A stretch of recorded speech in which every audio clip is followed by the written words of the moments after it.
More than 50 years ago, the U.S. government ended Project Blue Book, an effort to catalog and understand sightings of objects in the air that could not otherwise be explained.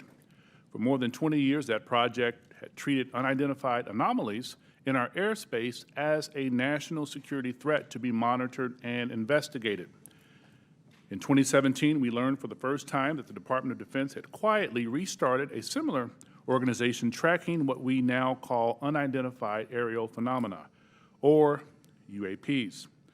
Last year, Congress rewrote the charter for that organization, now called the Airborne Object Identification and Management Synchronization Group, or AIM-SOG. For short, today we will bring that organization out of the shadows. This hearing and oversight work has a simple idea at its core. Unidentified aerial phenomena are a potential national security threat, and they need to be treated that way. For too long, the stigma associated with UAPs has gotten in the way of good intelligence analysis. Pilots avoided reporting or were laughed at when they did. DoD officials relegated the issue to the back room or swept it under the rug entirely, fearful of a skeptical national security community. Today, we know better. UAPs are unexplained, it's true, but they are real. They need to be investigated, and many threats they pose need to be mitigated. Undersecretary Moultrie, Mr. Bray, thank you for coming today. First, we need you to update us on the status of AIM-SOG. The legislation creating it was passed in December. The deadline for implementation is fast approaching, but the group does not even have a named director. We need to know, sirs, the status of the organization and the obstacle to getting it up and running. Secondly, you have to convince the audience today, and most especially our military and civilian aviators, the culture has changed. That those who report UAPs will be treated as witnesses, not as kooks. Thirdly, you need to show us, Congress, and the American public whose imaginations you have captured. You are willing to follow the facts where they lead. You know, we fear sometimes that the DoD is focused more on emphasizing what it can explain, not investigating what it can't. I'm looking for you to assure us today that all conclusions are on the table. One final note, we are mindful today that AIM-SOG is not starting from scratch. This is the third version of this task force in DoD, and civil society groups like the Mutual UFO Network, Mr. Corbell and others have been collecting data on this issue for years. I hope you'll explain how you can leverage the knowledge and experience of our prior work on this matter to move the AIM-SOG along. The last time Congress had a hearing on UAPs was half a century ago. I hope that it does not take 50 more years for Congress to hold another, because transparency is desperately needed. I now turn to Ranking Member Crawford for comments he'd like to make. Thank you, Mr. Chairman. Honorable Moultrie, Mr. Bray, thank you for coming here today. We appreciate it. To begin the open dialogue between Congress and the executive branch on this important topic. While this topic evokes creative imaginations of many, aside from all the hype and speculation, there are important underlying issues posed by UAPs. Despite the serious nature of this topic, I have to say I'm more interested in our understanding of Chinese and Russian hypersonic weapon development, or understanding why this administration was so slow to share actionable intelligence with the Ukrainians. However, inasmuch as this topic may help us better understand unknown activities of Russia and China, I am on board. The intelligence community has a serious duty to our taxpayers to prevent potential adversaries such as China and Russia from surprising us with unforeseen new technologies. As overseers of the intelligence community, this committee has an obligation to understand what you are doing to determine whether any UAPs are new technologies or not. And if they are, where are they coming from? In general, the IC spends much of its time and resources trying to understand what we call known unknowns. When it comes to foreign nations' weapons systems and sensors, known unknowns are those features that we don't fully understand yet. The challenge associated with UAP is that they are completely unknown and require a more expansive collection and analysis effort. The intelligence community must balance addressing known threats to our national security with preventing technical surprise. We must continue to follow the facts where they lead us and ensure that there are no technical surprises. The IC must take it seriously when there are credible observations of phenomena that seem to perform in ways that could pose a threat to safe flight operations, or that could be signs of a foreign adversary's attempt to develop a strategic technological surprise against the United States. It's also essential that our pilots and others feel they can report UAPs they observe without any stigma for doing so. This is the open, unclassified portion of our hearing. We'll have a closed, classified part later. It's important for the public to know that the classification of information exists to protect national security, not to try to hide the truth. When we're trying to determine if any UAPs are new technologies being developed by foreign governments, we are inevitably going to run into classified information about what new systems and technologies we do know are in the works here or abroad. But where information does not risk national security, it should be shared with our allies and the public when feasible. I hope that we can have your assurance to this end today. It's my hope that the intelligence community will continue to try to determine the nature of UAPs we've observed and will keep Congress fully apprised of all developments. I look forward to this hearing and continued dialogue and oversight with the intelligence community on this topic. And with that, I yield back. Gentleman yields back, and now we'll turn to our distinguished chairman, Adam Schiff, for any comments he wishes to make. Thank you, Chairman Carson, for holding this open hearing on unidentified aerial phenomenon and for your leadership on this issue. Holding a portion of our discussion today in open session is critical to the cause of transparency and openness, which was Congress's intent in authorizing and funding this new task force. The larger effort that is being undertaken to study and characterize UAP reports is an important step towards understanding these phenomenon, what we know and don't know. And I look forward to hearing more during both the open session and the closed setting about how DOD and the IC are undertaking that task. UAP reports have been around for decades, and yet we haven't had an orderly way for them to be reported without stigma and to be investigated. That needs to change. UAP reports need to be understood as a national security matter, and that message needs to go out across DOD, the IC, and the whole of the U.S. government. When we spot something we don't understand or can't identify in our airspace, it's the job of those we entrust with our national security to investigate and to report back.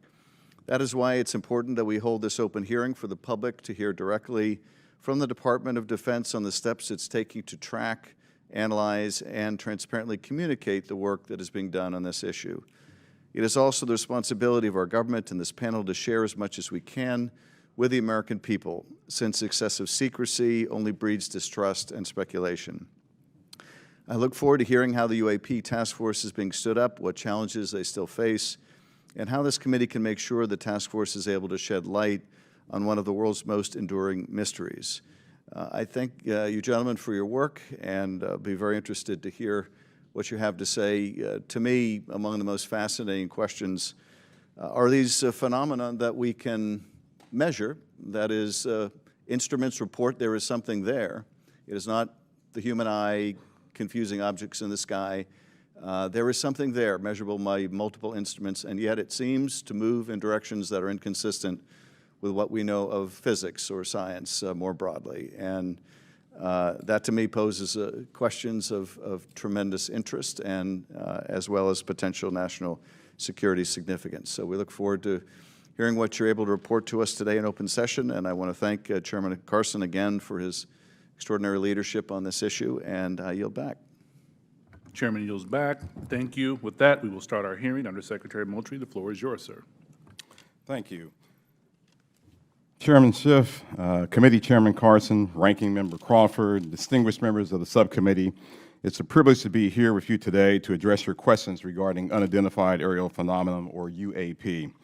I'm pleased to be joined by Mr. Scott Bray, the Deputy Director of Naval Intelligence, who will speak to the Navy's Unidentified Aerial Phenomenon Task Force, which laid the foundation for the efforts we will discuss today. First, I'd like to thank Congress for supporting the Department's UAP efforts. The NDAA for fiscal year 2022 has helped us to establish a dedicated office to oversee processes and procedures for the timely collection, processing, analysis, and reporting of UAP-related data. What are UAP? Put simply, UAP are airborne objects that, when encountered, cannot be immediately identified.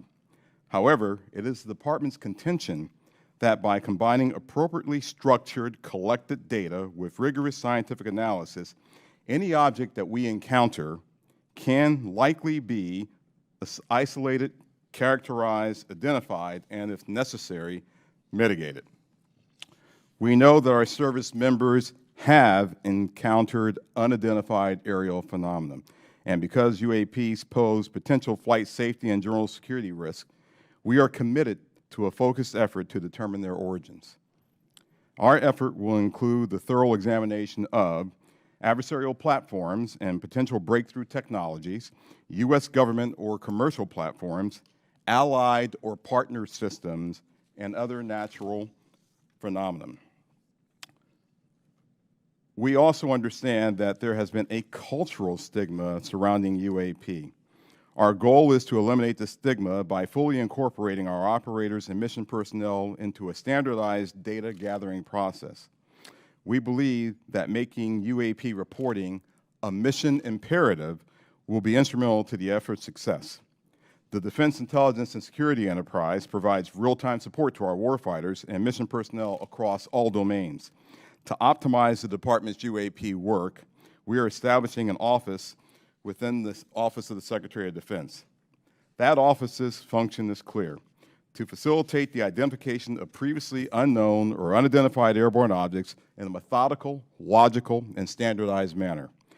These goals will ensure that we are working closely with operational personnel on training and reporting requirements, developing data and intelligence requirements, standardizing and integrating processes and procedures for collection, operational surveillance, analysis, and reporting, leveraging our research and development capabilities to improve detection, characterization, and identification of UAPs, developing mitigating solutions and procedures, and identifying strategy and policy solutions.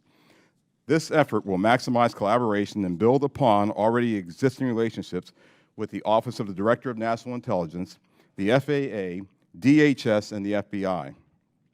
We are also committed to strong partnerships with the Department of Energy, NOAA, the DEA, NASA, and the national labs, and just as importantly, our international partners and allies.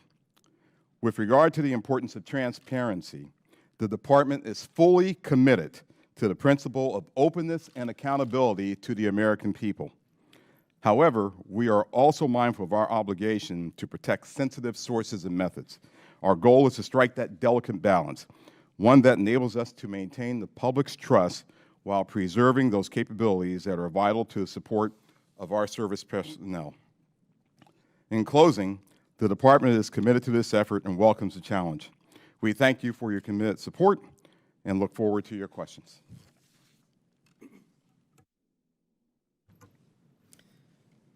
Chairman Schiff, Chairman Carson, Ranking Member Crawford, and committee members, thank you very much for the opportunity to be here today to highlight the ongoing work of the Department of Defense regarding unidentified aerial phenomena. Since the early 2000s, we have seen an increasing number of unauthorized and or unidentified aircraft or objects in military-controlled training areas and training ranges and other designated airspace. Reports of sightings are frequent and continuing. We attribute this increase in reporting to a number of factors, including our work to destigmatize reporting, an increase in the number of new systems such as quadcopters and unmanned aerial systems that are in our airspace, identification of what we can classify as clutter, mylar balloons, and other types of air trash, and improvements in the capabilities of our various sensors to detect things in our airspace. Almost 2 years ago, in August of 2020, Deputy Secretary of Defense Nordquist directed the establishment of the Unidentified Aerial Phenomena Task Force within the Department of the Navy. The UAP Task Force was built on the foundation of the Navy's initial efforts to respond to the reports from our aviators on unidentified objects observed in our training ranges. The basic issues then and now are twofold. First, incursions in our training ranges by unidentified objects represent serious hazards to safety of flight. In every aspect of naval aviation, safety of our air crews is paramount. Second, intrusions by unknown aircraft or objects pose potential threats to the security of our operations. Our aviators train as they would fight. So any intrusions that may compromise the security of our operations by revealing our capabilities, our tactics, techniques, or procedures are of great concern to the Navy and the Department of Defense. From the very beginning, we took these reports very seriously. we instituted a data-driven approach to the investigations where we could collect as much data as possible and use all available resources to analyze and make informed decisions on the best ways to address our findings. Our main objective was to transition UAP efforts from an anecdotal or narrative-based approach to a rigorous science and technology engineering-focused study. This data-driven approach requires input from a wide variety of sources.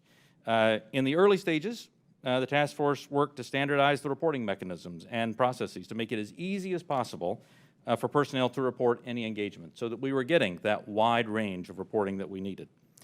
We also spent considerable efforts engaging directly with our naval aviators and building relationships to help destigmatize the act of reporting sightings or encounters. And we worked with naval aviation leadership to provide additional equipment to record any encounter. Navy and Air Force crews now have step-by-step procedures for reporting on a UAP on their knee board in the cockpit and in their post-flight debrief procedures. The direct result of those efforts has been increased reporting, with increased opportunities to focus a number of sensors on any objects. The message is now clear. If you see something, you need to report it. And the message has been received. In fact, recently, I received a call from a senior naval aviator with over 2,000 flight hours. He called me personally from the flight line after landing to talk about an encounter that he had just experienced. Those were just the initial steps. We also made a concerted effort to assemble subject matter experts from across the Department of Defense and the intelligence community and other U.S. government agencies and departments. We forged partnerships with the research, development, and acquisition communities, with industry partners, and with academic research labs, and we brought many allies and international partners into our discussions on UAP. Additionally, subject matter experts from a wide variety of fields, including physics, optics, metallurgy, meteorology, just to name a few, have been brought in to expand our understanding in areas where we may not have organic expertise. In short, we've endeavored to bring an all-hands-on-deck approach to better understand this phenomena. So what have we learned so far? Any given observation may be fleeting or longer. It may be recorded or not. It may be observable by one or multiple assets. In short, there's rarely an easy answer. For example, let me share with you the first video that we have here today, which shows an observation in real time.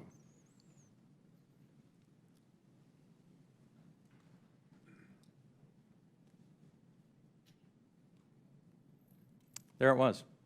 That's, in many cases, that's all that a report may include. And in many other cases, we have far less than this. As we detailed in both the unclassified and classified versions of the preliminary assessment released by the Office of the Director of National Intelligence last June, this often limited amount of high-quality data and reporting hampers our ability to draw firm conclusions about the nature or intent of UAP.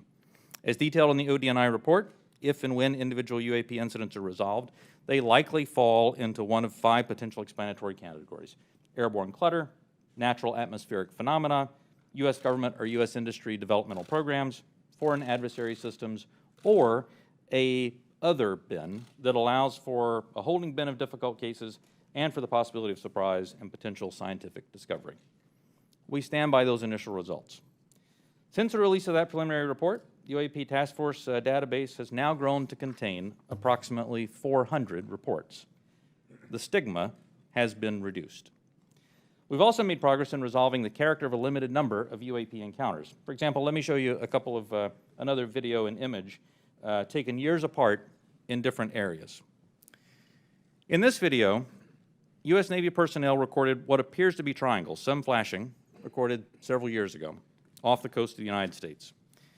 This was recorded while the U.S. Navy ship observed a number of small unmanned aerial systems in the area. And importantly, the video was taken through night vision goggles with a single lens reflex camera. These remained unresolved for several years.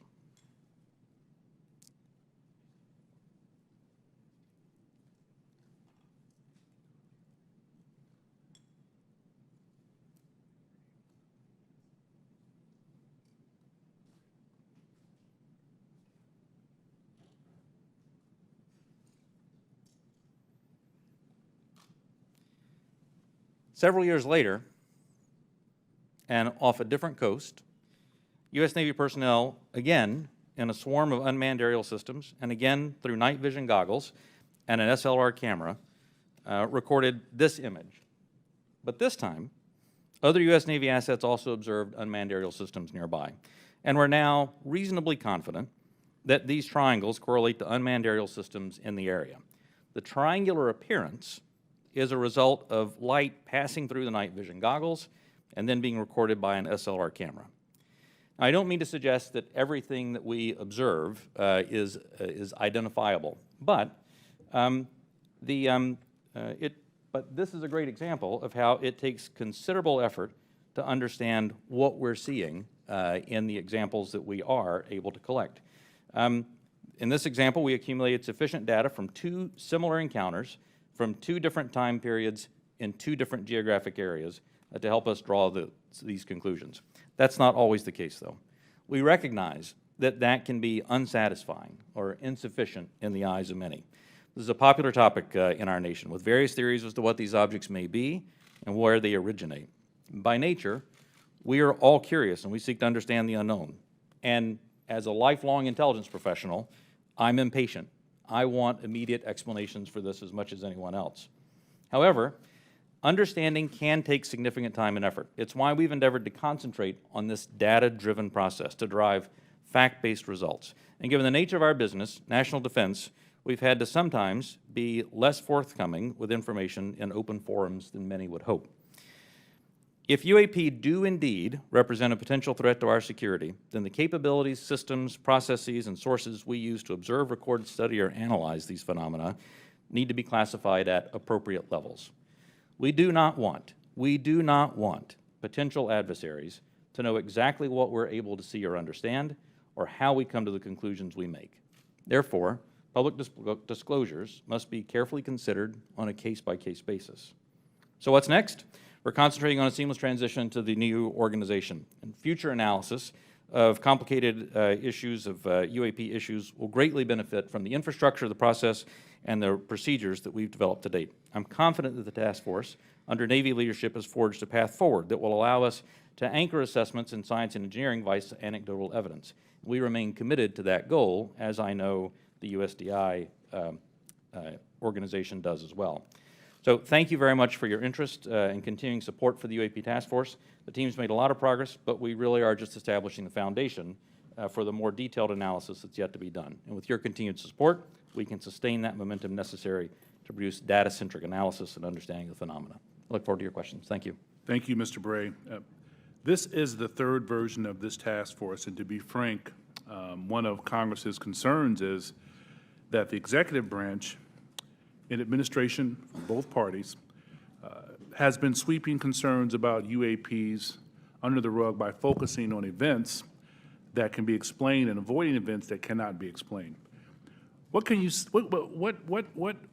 say to give the American people confidence that you aren't just focusing our attention on low-hanging fruit with easy explanations?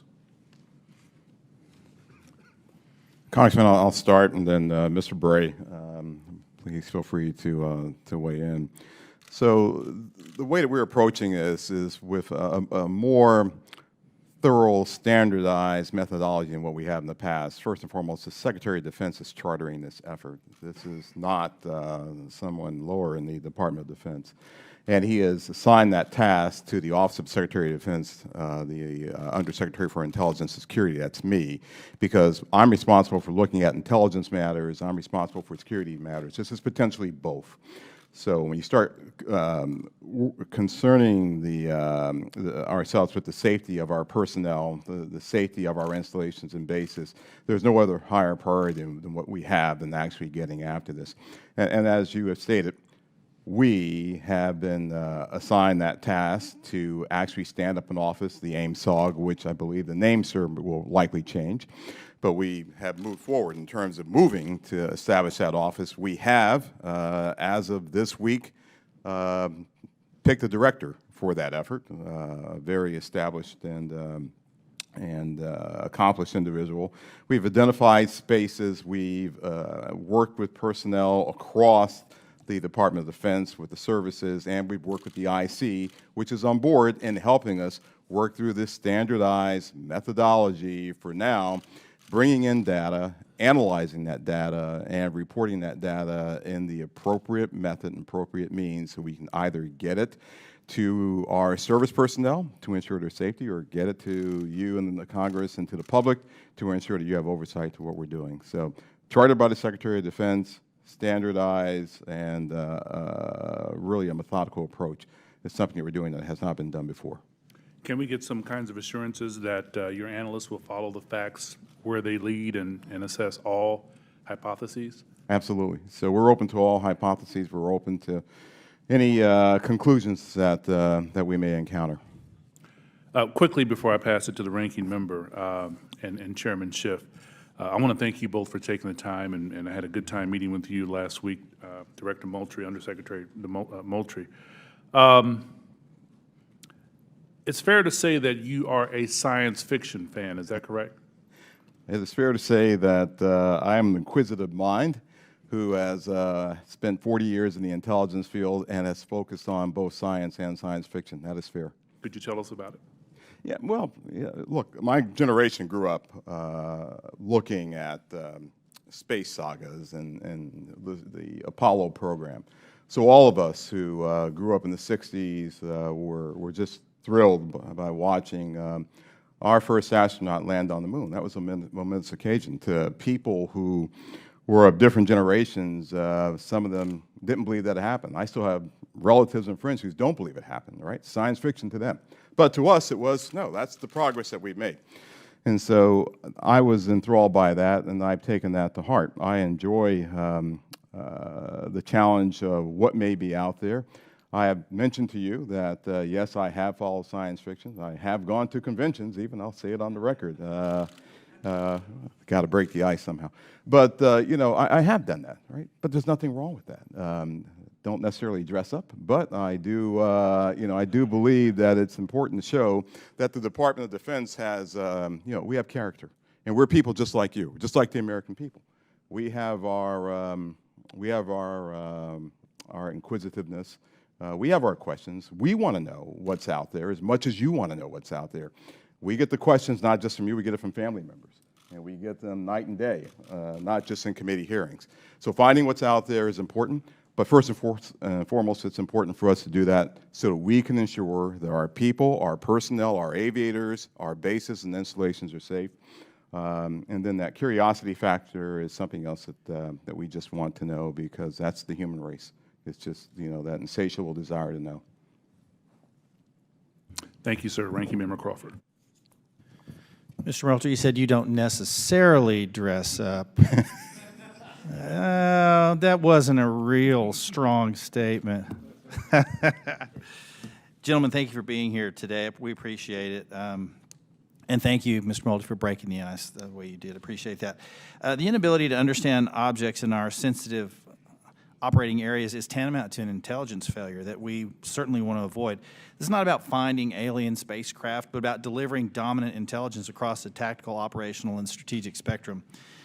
So my question is, how can AIM-SOG lead to prevention of intelligence surprises?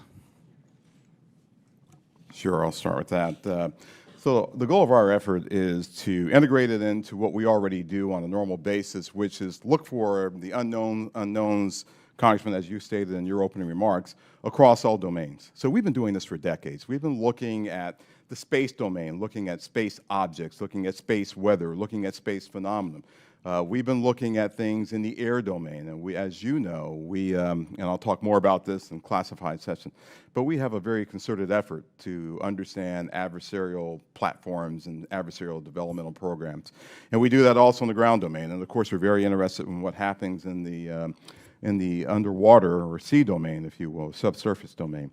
So if there are objects that our aviators or air crews are encountering in this air domain, and their sensors are discovering or detecting some of these objects, we want to just bring that in to the normal process that we have for identifying unknown unknowns. We want to make sure we have the intelligence requirements that allow us not only to look at that event from the time that it occurs forward, but maybe retrospectively we want to go back and see if we can get to the left of that event to say, was there some developmental program that we, to get to your technical surprise issue, sir, that we should have known about? And if so, how do we put that intelligence requirement in place to ensure that we are following an adversarial development or any other development that may be out there? So that's what we want to do in terms of normalizing this and bringing it into the normal process of how we identify unknown unknowns.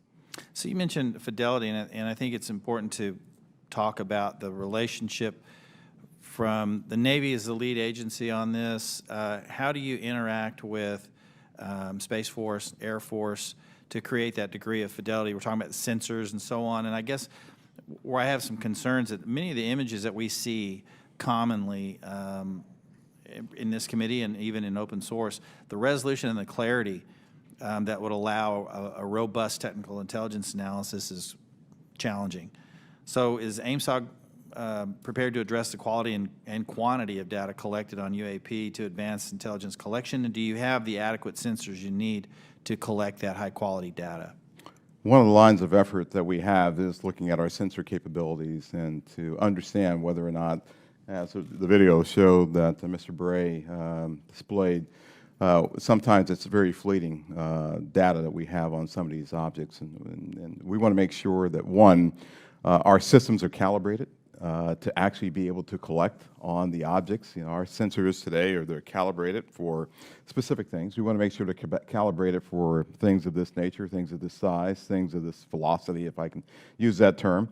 We want to make sure that once we have that data is stored in some standardized method that we can then extract and that we can feed into our system real time. So we do not want this to take some prolonged period of time for us to get that data. But our goal is absolutely to have that high fidelity information that we get from all sensors, and we want to be able to integrate that with what we may have off of ground-based sensors. So whatever we may have on a platform, whatever we may have on the ground, whatever we may have from other sensors that we may have in different domains, we want to be able to integrate that all and get this integrated picture as we would, as I said, with any other unidentified objects or things that we are tracking as a part of our normal intelligence responsibilities.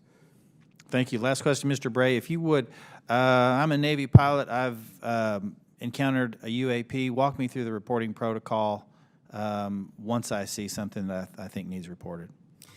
The first thing that aviator would do after landing as a part of their normal debriefing is they would contact their intelligence officer.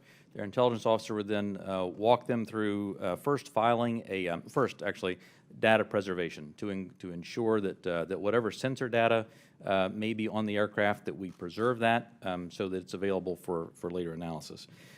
Second, they would actually fill out a form that includes details like where they were operating, altitudes they were operating, speeds, what they observed, whatever sensor data they may have recorded from that. And then that report is filed. It goes two places. One, it goes through the operational chain of command so that operational units are aware of what's being observed, and also through the UAP task force so that they can take that data, database it, and quite often have individuals from the task force contact the aviator and ask them additional questions if there were things that weren't clear in the report. That then goes into a database where we begin to compare it with other observations that we have, again, comparing for locations, comparing for altitude, speeds, shapes, if any RF emissions were detected from the platform, all of that so that we can try to reach some conclusions on that. Thank you. Yield back. Gentleman yields back. Chairman Schiff. Thank you, Mr. Chairman. Mr. Bray, can you rerun that first image that looked like it was outside of a plane window? And if you wouldn't mind going up to the screen and tell us what we're seeing. Not that you can necessarily tell us what we're seeing, but right. Explain what we should be looking at in that first image. Absolutely. And Alexi, what I'll ask is if you can stop it at a certain point.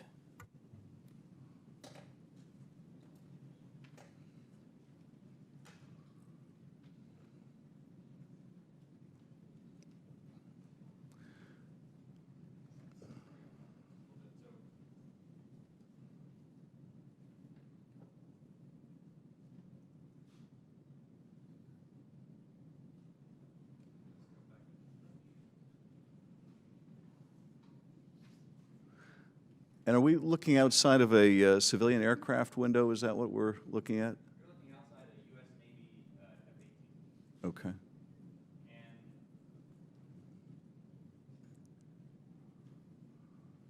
it's great, shows how difficult the analysis is. Go just a little farther forward.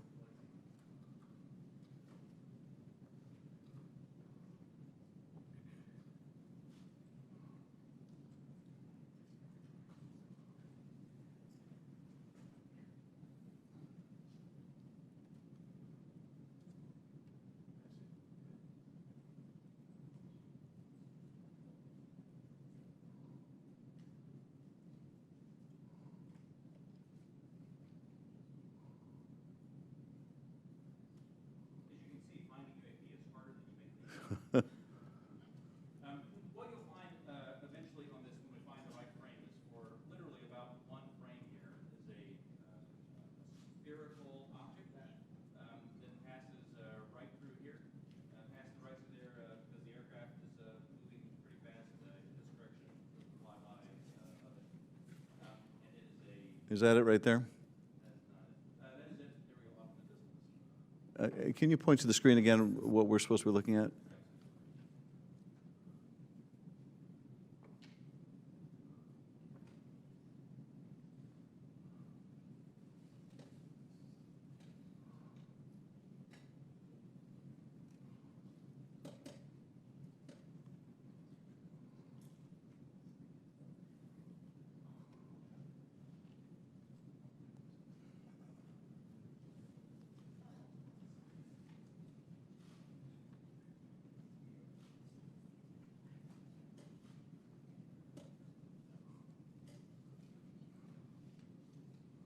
Is right. Okay, if you could stop that frame. That's not the one. No, it's not the one.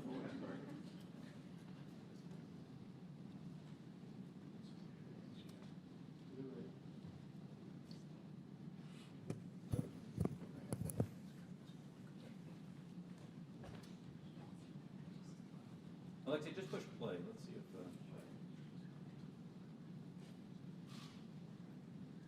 Here's what you'll see coming up right here is there it went. Now back up just a spherical object right here. It zooms by the window right in this area right there. There we go. Could you see that part right there again going by? I think we're having a hard time stopping it in the right spot.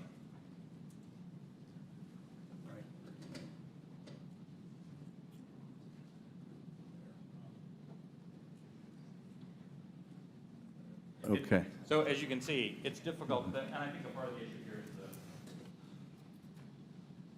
is the laptop we're working with is not as easy for stopping that video in the right spot. We'll describe what we have seen in that. What are we observing? What you see here is aircraft that is operating in a U.S. Navy training range that has observed spherical object in that area, and as they fly by it, they take a video. You see it looks reflective in this video, somewhat reflective, and it quickly passes by the cockpit of the aircraft. And is this one of the phenomena that we can't explain? I do not have an explanation for what this specific object is. And is this one of the situations where it is, that's the object that we're looking at right there? Thank you. And is this a situation where it was observed by the pilot and it was also recorded by the aircraft's instruments? We'll talk about the multi-sensor part in a later session. But in this case, we have at least that. In the Director of National Intelligence 2021 unclassified report, the ODNI reported 144 UAPs between 2004 and 2021, 80% of which were recorded on multiple instruments. And I take it, with respect to some of those, you had a pilot seeing them if it was observed by a pilot, Right. and you had multiple instruments recording it. So you really have three sensors, the human sensor and two technical sensors detecting the object, is that? For the majority of incidents that we had in the last year's report, the majority had multi-sensor data. When I talk about the 400 reports that we have now, that number will certainly go down because a lot of those new reports that we have are actually historic reports that are narrative-based. So that percentage will go down just as a factor of the fact that the destigmatization has resulted in more narrative reports. And that's the object we're looking at right there now, right? That's it right there. Okay. Last year's report also said that of those 144, 18 of them reportedly appeared to exhibit unusual flight characteristics, appear to demonstrate advanced technology, and some of them appeared to remain stationary in winds aloft, move against the wind, maneuver abruptly, or move at considerable speed without discernible means of propulsion. That's pretty intriguing. And if you're able to answer this in this setting, are we aware of any foreign adversary capable of moving objects without any discernible means of propulsion? I think I would, without discernible means of propulsion, I would say that we're not aware of any adversary that can move an object without discernible means of propulsion. The question then becomes, in many of these cases where we don't have a discernible mean of propulsion in the data that we have, in some cases there is likely sensor artifacts that may be hiding some of that. There's certainly some degree of something that looks like signature management that we have seen from some of these UAP, but I would caution. I would simply say that there are a number of events in which we do not have an explanation, and there are a small handful in which there are flight characteristics or signature management that we can't explain with the data that we have. We'll continue. Those are obviously the ones that are of most interest to us. Earlier, when we asked about how you avoid technological surprise, the biggest way you avoid technological surprise is by collecting this type of data and by, importantly, calibrating the assumptions that you go into with how you do that analysis. I'll tell you, within the UAP task force, we have one basic assumption, and that is that generally speaking, our sensors operate as designed. And we make that assumption because many times these are multi-sensor collections. We make no assumptions about the origin of this or that there may or may not be some sort of technology that we don't understand. That's, I think, the key to avoiding technological surprises by calibrating those assumptions. And finally, with respect to the second two videos showing the small triangles, the hypothesis is that those are commercial drones that, because of the use of night vision goggles, appear like triangles. Is that the operating assessment? Some type of drone, some type of unmanned aerial system, and it is simply that light source resolves itself through the night vision goggles onto the SLR camera as a triangle. And have we, in order to prove that hypothesis, flown a drone and observed it with that same technology to see whether we can reproduce the effect? The UAP task force is aware of studies that have done that. Okay. Thank you, Mr. Chairman. I yield back. Gentleman yields back. Dr. Winstrup. Thank you, Mr. Chairman. Thank you all for being here. My first question is, through this process where there's been sightings, have the sightings been stationary, or have they always been sighted from a moving object, from a plane or a ship that may be moving? Have these reports ever come from a stationary object being observed in the sky? The UAP task force does have reports from reports from a stationary observer. Because there's a difference observing something when you're moving as Right. well. It's physics, right? So that's Right. why I asked that question. Are we capable, or have we made any breakthroughs, or anyone made any breakthroughs to be able to sight something and make some determination at all of its composition, whether it's a solid or a gas? Is there any such capability? From Not asking what, I'm just. Right. From some of the returns, I mean, it's clear that that the majority, well, it's clear that many of the observations that we have are physical objects from the sensor data that we have. Well, gas is physical, is a physical object. It can be, and so, and you see where I'm going with this. I'm trying to determine what it is we're looking at. So if we can decide if something is a solid or a gas, and if there have been any conclusion on its capabilities, like its capabilities of movement, of turning, going, 180 degrees or 90-degree turn, anything along that line that we've been able to determine. Within the, and again, I should point out that, that there is not a single explanation for UAP. There are a lot of different things that are unidentified aerial phenomena. Basically, we really don't know much on that. That's all I'm trying to get at. And I'm pleased that you have protocol right now for our military, but are there any non-military reports coming forward of similar events, or is it all coming from military? The UAP Task Force has a very good working relationship with the FAA. They have very good working relationship with other parts of the U.S. government so that we can ingest reports from Do we have from any those sources. reports non-military? Yes. Thank you. That's my question. And do we need to put out protocol for civilians that may be in that arena, like through FAA? Do you think that would be appropriate and helpful? I think standardized reporting, without a doubt, is key to helping us get to ascertain what some of these are. I think it would be important as well. There are other people besides the U.S. that have had these experiences and reported them? Is that correct? There are, that's correct.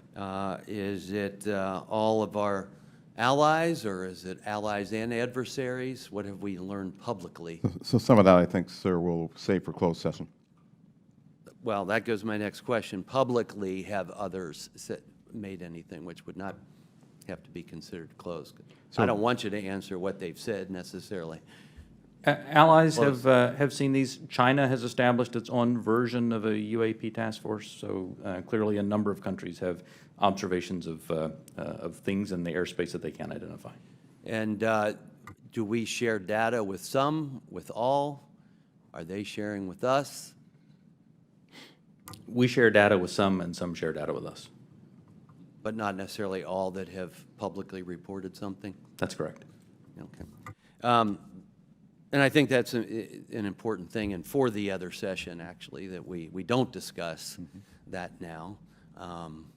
Because, obviously, something like this can be a national security challenge for us, no doubt about it. If they're developed by an adversary through some breakthrough technology, they can be very disruptive to our military actions, or at least serve as a distraction.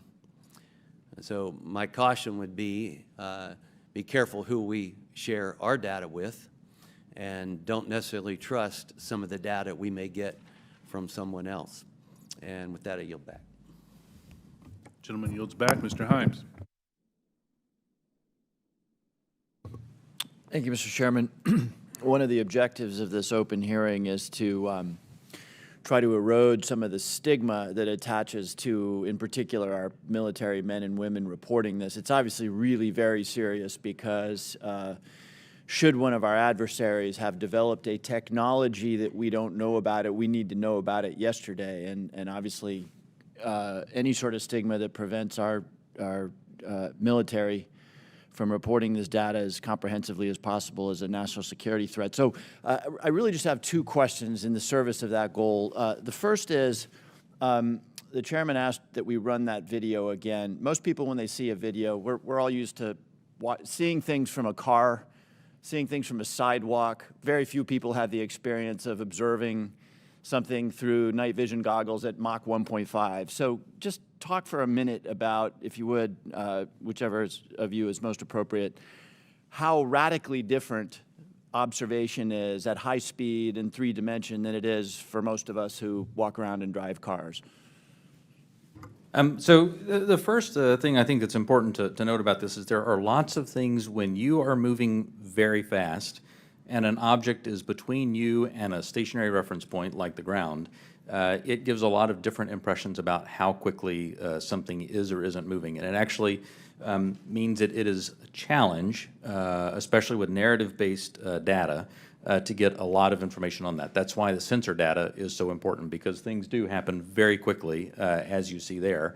And sometimes things that happen very quickly, something may be moving very slow. That aircraft is moving quite fast. How fast that object is moving that goes by is probably very slow. So I guess my point is that an observation, either a visual observation or a electronic observation, infrared or whatever, looks radically different than it does to most people.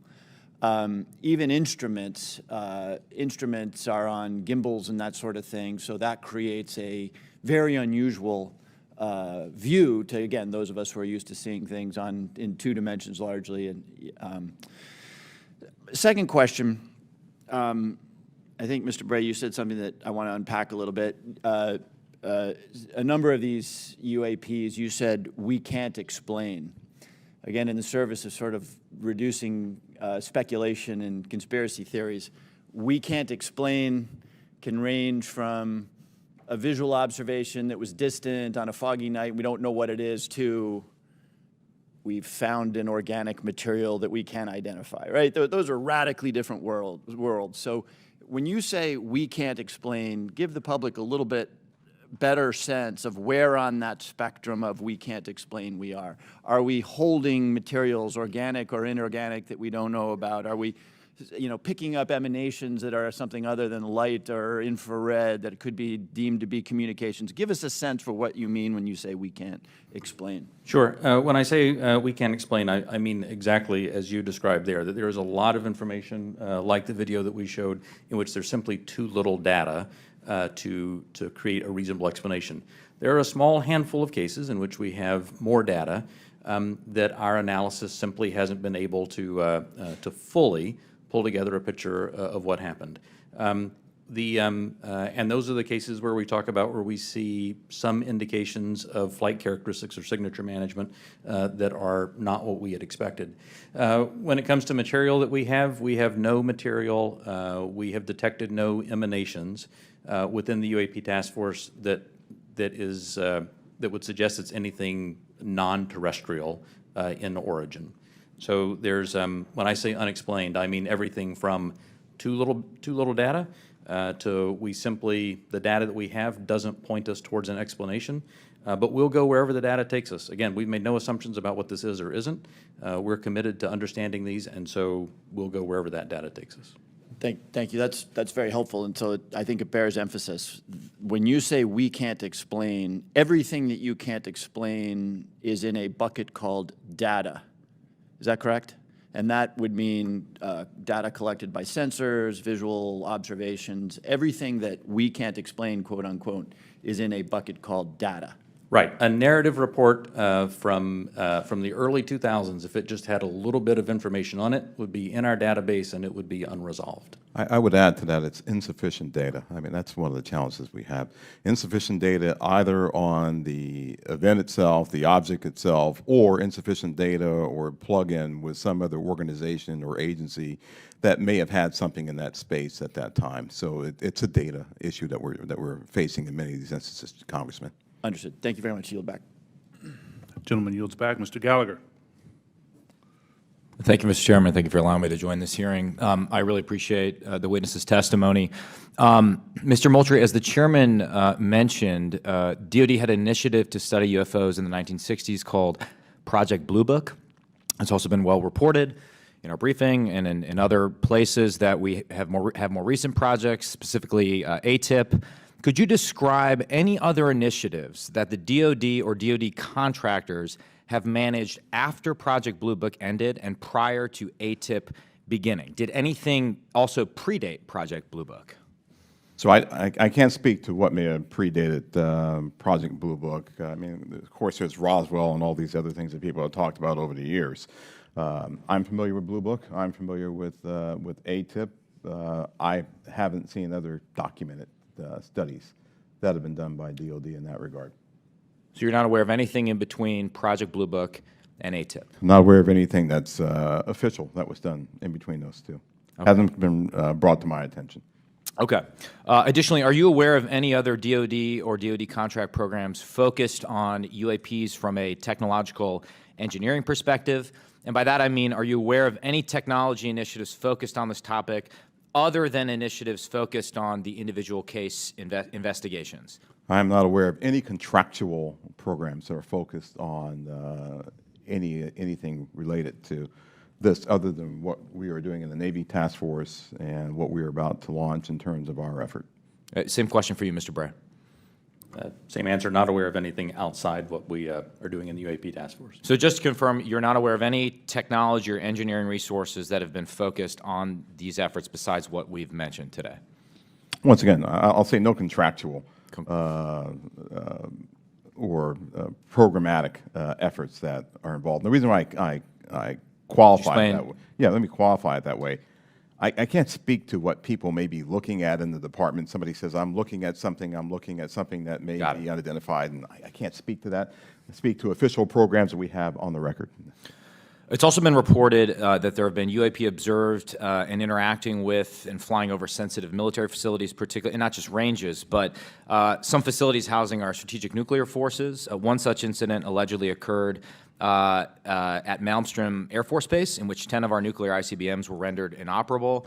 At the same time, a glowing red orb was observed overhead. I'm not commenting on the accuracy of this. I'm simply asking you whether you're aware of it and whether you have any comment on the accuracy of that report. Let me pass that to Mr. Bray, if you've been looking at UAPs over the last 3 years. That data is not within the holdings of the UAP task force. Okay, but are you aware of the report, or that the data exists somewhere? I have heard stories. I have not seen the official data on that. So you've just seen informal stories, no official assessment that you've done or exists within DoD that you're aware of regarding the Malmstrom incident? All I can speak to is what's within my cognizance of the UAP task force, and we have not looked at that incident. Well, I would say, I mean, it's a pretty high-profile incident. I don't claim to be an expert on this, but that's out there in the ether. You're the guys investigating it. I mean, who else is doing it? If something was officially brought to our attention, we would look at it. There are many things that are out there in the ether that aren't officially brought to our attention. So how would it have to be officially brought to your attention? I'm bringing it to your attention. Sure, this is pretty official. Sure. So we'll go back and take a look at it, but generally there is some authoritative figure that says there is an incident that occurred. We'd like you to look at this. But in terms of just tracking what may be in the media that says that something occurred at this time, at this place, there are probably a lot of leads that we would have to follow up on. I don't think we are resourced to do that right now. Well, I don't claim to be an authoritative figure, but for what it's worth, I would like you to look into it. And Sure. if for no other reason, you could dismiss it and say this is not worth wasting resources on. Will do. And then finally, are you aware of a document that appeared around 2019, sometimes called the Admiral Wilson Memo or EW Notes Memo? I am not. You're not. Are you tracking? I'm not personally aware of that. Okay. This is a document in which, again, I'm not commenting on the veracity. I was hoping you would help me with that, in which a former head of DIA claims to have had a conversation with the Dr. Eric Wilson and claims to have sort of been made aware of certain contractors or DoD programs that he tried to get fuller access to and was denied access to. So you're not aware of that? I'm not aware, Congressman. In my 10 seconds remaining, then, I guess I just would ask, Mr. Chairman, unanimous consent to enter that memo into the record. Without objection. Thank you, Mr. Chairman. Appreciate it. Mr. Krishnamurthy. Thank you, Mr. Chair, and thank you to both of you for appearing today and for your public service. First question is, there have been no collisions between any U.S. assets in one of these UAPs, correct? We have not had a collision. We've had at least 11 near misses, though. And maybe we'll talk about those 11 near misses or any place where there's close proximity. I assume, or tell me if I'm wrong, there's been no attempt, there's no communications or any kind of communication signals that emanate from those objects that we've detected, correct? That's correct. And have we attempted to communicate with those objects? No. So we don't even put out a alert saying, U.S. Identify yourself you are, within our flight path or something like that. We haven't said anything like that? We've not put anything out like that. Generally speaking, for example, in the video that we showed earlier, it appears to be something that is, unmanned, appears to be something that may or may not be in controlled flight, and so we've not attempted any communication with that. Okay, so, and I assume we've never discharged any armaments against a UAP, correct? That's correct. How about wreckage? Have we come across any wreckage of any kind of object that has now been examined by you?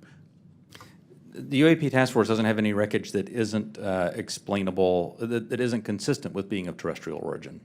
Do we have any sensors underwater to detect on submerged UAPs? Anything that is in the ocean or in the seas? So I think that would be more appropriately addressed in closed session, sir. Okay. I think one of the biggest questions that I have is, we say with a lot of probability, we say they, quote unquote, probably do represent physical objects, close quote. When we say probably, is that because we cannot conclusively say that they are physical objects? In the task force report, when I say probably represent physical objects, most of them represent physical objects. There could be some that are more of a meteorological phenomena, something like that, that may not be a physical object in the sense that most people think of something you could go up and touch. But the ones where you say most of them represent physical objects, can you say that they are definitely, like with 100% certainty, that they are physical objects? I can say with certainty that a number of these are physical objects. Okay, so we can't rule out that some of them may not be physical objects. So, some certainly could be a sensor anomaly or something like that. Some could be.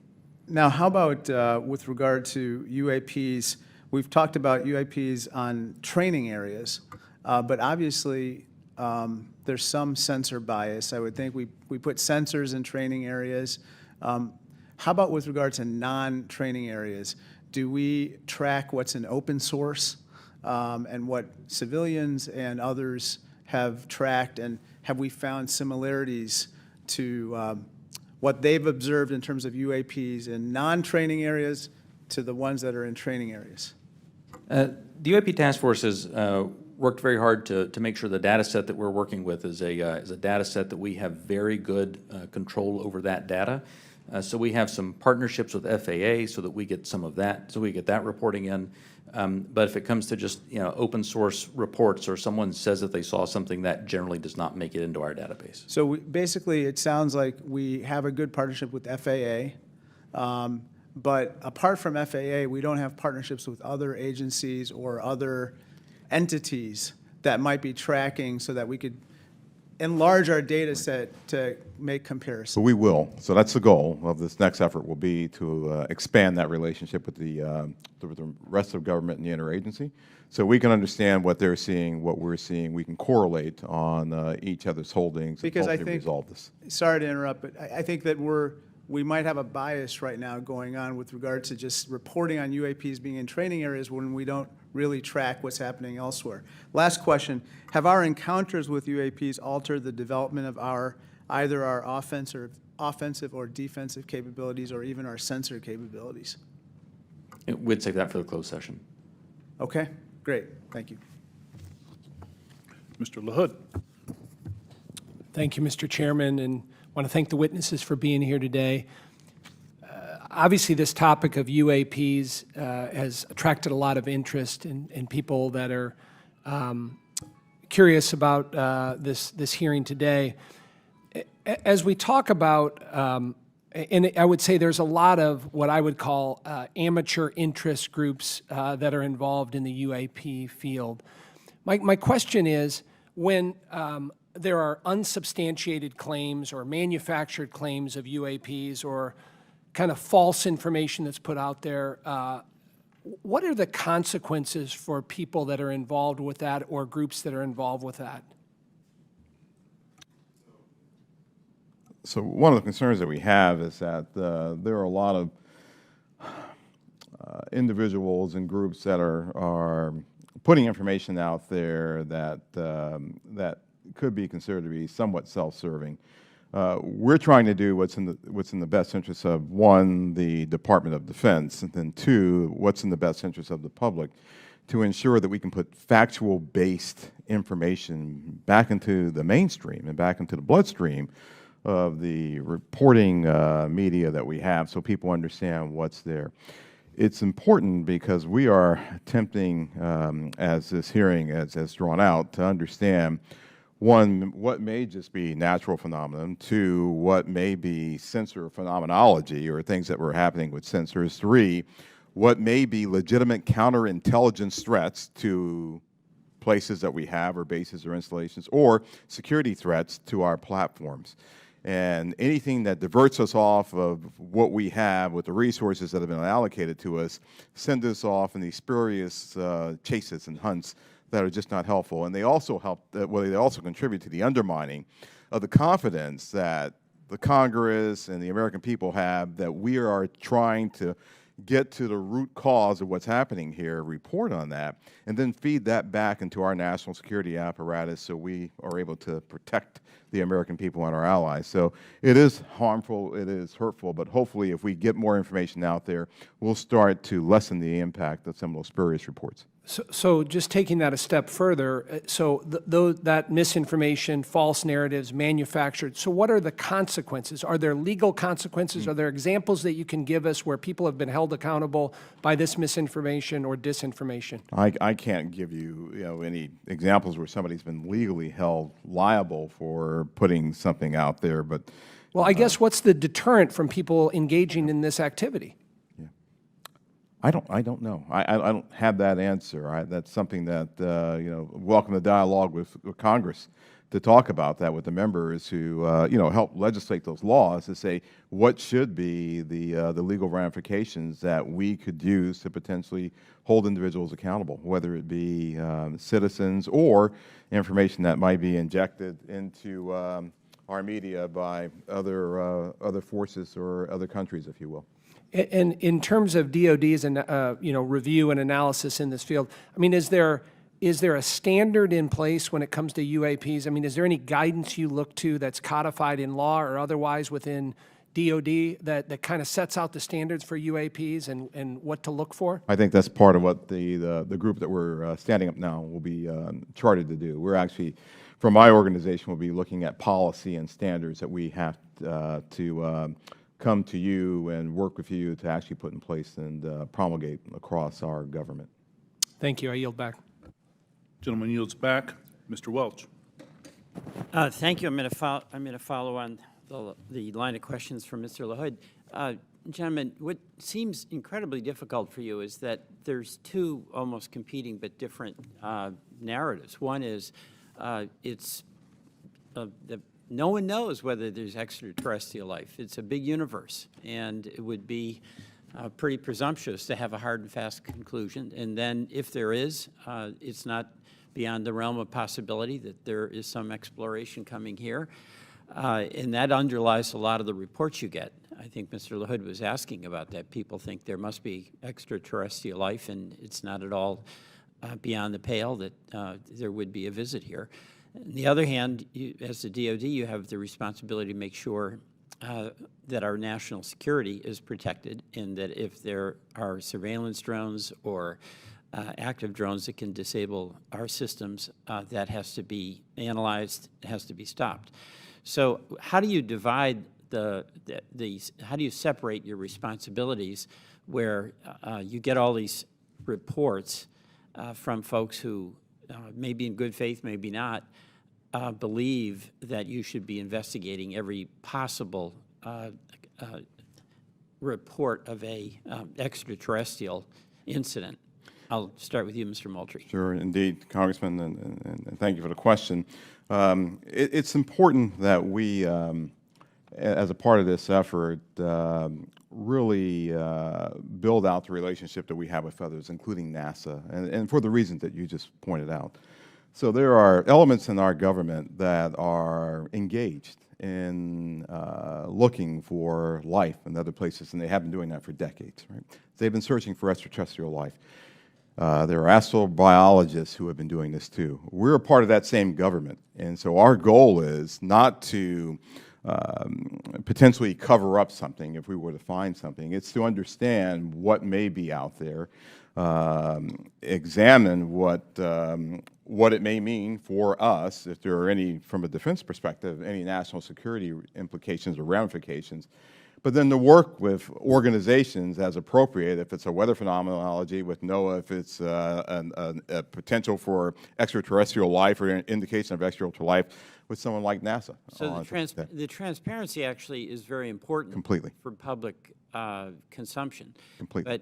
But we're going to have a classified briefing, and without going into the details of what kinds of secrets that we can't share here, what is it? What are we protecting? I don't know if you can answer this question in this open forum, but in fact, your perception of what it is we have to, quote, protect. So I think right now what's really important for us to protect is how we know certain things. So there are a lot of things that we know, whether it be about the thinking of other leaders around the world, the weapon systems that are being developed, or how we detect things that may be threats to us. Many of those things are the result of some of our most sensitive sources and methods, and we'll use those things not just for this effort, but those same sources and methods are used to help protect us from adversaries and from others who might mean to do us harm. There aren't separate UAP sensors. There's not a separate UAP processing computer. There's not a separate UAP dissemination chain or whatever. So it's the same process. It's the same system that we have that helps us do all that. We need to protect that because this is something that we're looking at, but we're sure there are going to be other things that we'll look at in the future that will need those same sensors, we'll need those same sources and methods to help us do. So we're protecting the fact of that this nation has developed capabilities that enable us to know what may be threats to us and to counter those threats before they become something of a national issue. Thank you very much. I want to thank both you, Mr. Bray, and you, Mr. Moultrie, for your appearance today. I yield back. Gentleman yields back. Gentlemen, beyond videos, is there a range of other information that the executive branch has that would be valuable to the American people while protecting sources and methods, obviously? The details of individual encounters, including the time, place, and details of an encounter. And does the AIMSOG have a clear and repeatable process for considering public release as part of the process? Chairman Carson, the and do you commit to building that process if it's not in place? the UAP Task Force, the security classification guide that the UAP Task Force has been operating under that I approved really was meant to protect those sources and methods and meant to protect any knowledge that an adversary intelligence entity may gain from understanding what we're tracking, how we track it, or when we're tracking it, or if we're not. And so that has been an important piece in the balance between transparency and preserving our warfighting advantage, because the U.S. military does train as it would fight. What I will commit to is, at least for that material that's under my authority as the Deputy Director of Naval Intelligence, for information that we have when it does not involve sources and methods, and when we can, with a reasonable degree of confidence, determine that it does not pose a foreign intelligence or national security threat, and it's within my authority to do so, I commit to declassifying that. So I believe very much in the transparency of this, and we work very hard to balance that with our national security needs. And I'll just add, Congressman, just over the last 3-4 months, I think that the intelligence community and the national defense apparatus have disclosed more information on various events than it has in probably the previous 10 years. You have our commitment to work closely with the Director of National Intelligence and others in the declassification and downgrading of intel apparatus to ensure that we can get whatever information that we can out to the American people and to the public writ large. Greatly appreciated, sir. Ranking Member Crawford. Thank you, Mr. Chairman. Representative Stefanik is en route, I believe, just real quickly, but in the interim, if I could, if you'll indulge me, I just have a couple of real small questions. One is, do we have an example? Can you cite a specific example of an object that can't be explained as having been human-made or natural? I mean, the example that I would say that that is still unresolved, that I think everyone understands quite well, is the 2004 incident from Nimitz. We have data on that, and it simply remains unresolved. Does not mean it resolves to being something, right, that is easily explainable or difficulty, or well, obviously it resolves to being something that is difficult to explain. But I can't point to something that definitively was not man-made, but I can point to a number of examples in which remain unresolved. Gotcha. With regard to videos that have appeared in open source channels, for example, the Tic Tac video, does AIMSOG maintain control of videos, and how do you prevent leaks of potentially classified videos or other material? So the AIMSOG, as we establish that organization, we will have a process for classified and compartmented holdings, and we will find a way of getting positive control over those. We have our sensitive access programs and special access programs that allow us to put what we call SAPs around things, and then there's controlled access programs that allow us to put caps around things. So we'll have that in place. Our goal will be ensuring that we're sharing that with the appropriate analysts and the appropriate exploiters, if you will, who can look at that data too. What we don't want to do is bring something into a DoD database or a DoD holding and then have so many wrappers around it, it's not available to those who really need to look at it and to exploit it. And that's one of the reasons that we're establishing relationships with the interagency, with the IC and others to be able to do that, sir. But we will do our best to maintain positive control over the materials that we have within our holdings. Thank you. Chairman Schiff. Thank you, Mr. Chairman. Just going back to the 2021 report, you know, under the category of UAP appear to demonstrate advanced technology, those 18 incidents in which some of the UAP appear to remain stationary, winds aloft, move against the wind, maneuver abruptly, or move at considerable speed without discernible means of propulsion. It goes on to say, in a small number of cases, military aircraft systems processed radio frequency energy associated with UAP sightings. I couldn't tell from that whether that small number of cases was a part of the subset of 18. That is, among the 18 which appeared to move with unusual pattern or flight characteristics, did some of those also emit radio frequency energy? I would have to check with our UAP task force on that. I believe, without getting into specifics that we can do in the closed session, at least some that we have detected RF emissions from were not behaving oddly otherwise. And the significance of measuring that radio frequency energy is what? That we suspect that this was some form of aircraft in which there were radio transmissions? The biggest thing that you're looking for there is any indication of an effort to jam whatever sensors that we may have looking at it. But I would also add to that radio frequency, as you know, Congressman, is used to control various platforms too. So the fact of emanations coming off of any platform, whether it be a UAV or another platform, could be radio frequency activity related to that entity transmitting out or something transmitting to that platform. And of course, we have a sensitivity with our airborne platforms of picking it up, which is one of the reasons that we try to prevent people from using their cell phones on airplanes and things like that. It's very sensitive to RF emanations. So that's a part of what we'll be looking at in the AIMSOG. What is this? Is this something that we can collect on, and can we start to characterize the signaling environment around the emanations that may be coming off of some of these UAPs?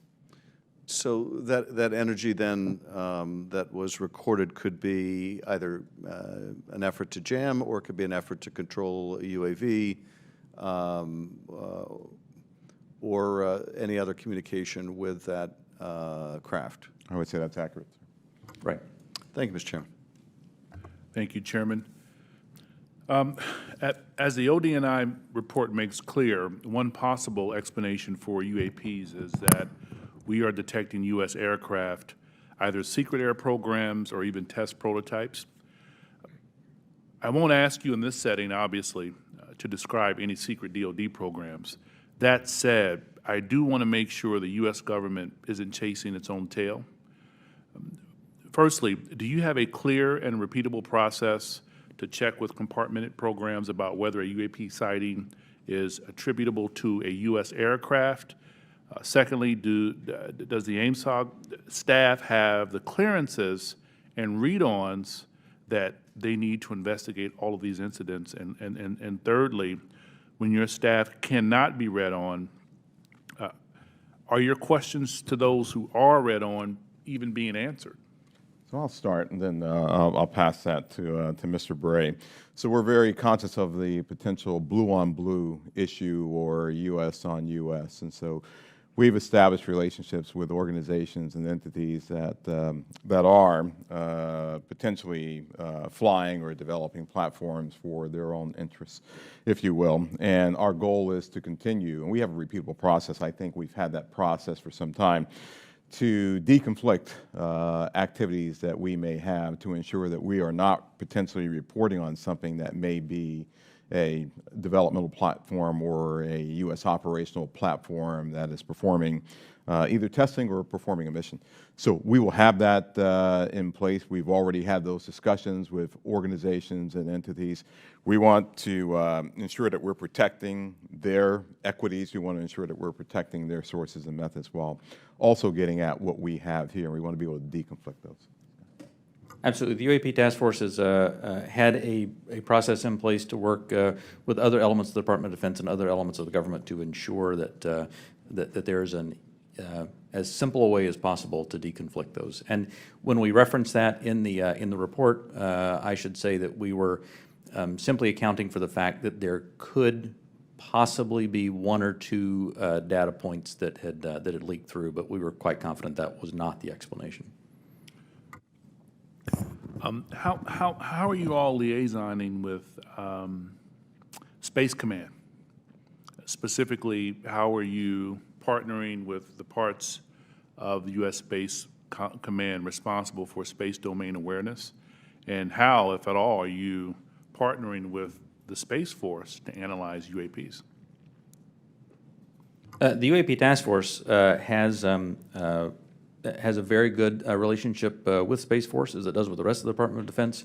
We have pulled analysts in from Space Force to ensure that that we're availing ourselves of that expertise, as well as any other material they may have that would be helpful. And Congressman, as you know, Space Force and Space Command, they have responsibility for space domain awareness. So what we've done, we coordinated with Space Force, we coordinated with their J2, and she is on board in terms of helping us plug into what they have and for us to have this interactive exchange of information and data. And we're doing that with all the services, not just with Space Force or Space Command. Thank you, sir. Ranking member, any additional questions? All right, Chairman Schiff. All right, with that, I want to thank you all for taking the time out. I also want to thank my colleagues on both sides of the aisle for participating in this very historical and important hearing. I think it's one of the few times we can demonstrate some degree of bipartisanship around UAPs and UFOs, so I love it. Appreciate it. Thank you. And we will see you all. We will recess this hearing for the moment and return in a closed session at noon.